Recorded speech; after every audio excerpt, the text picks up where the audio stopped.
Everyone, welcome back to this channel. Today I will show you how to get the beautiful sea lanterns in newest sea lantern event in Heartopia.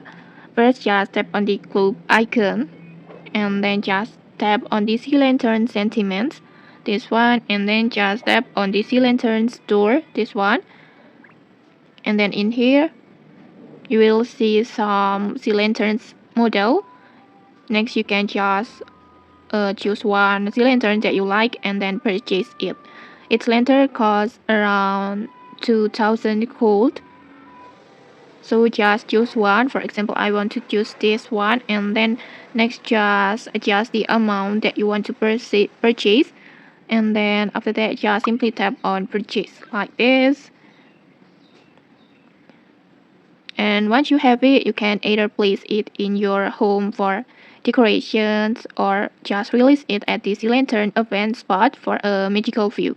And okay, that's it. Just enjoy your beautiful sea lanterns. And if you found this helpful, don't forget to like, comment, and subscribe for more tutorials. Thanks for watching and see you.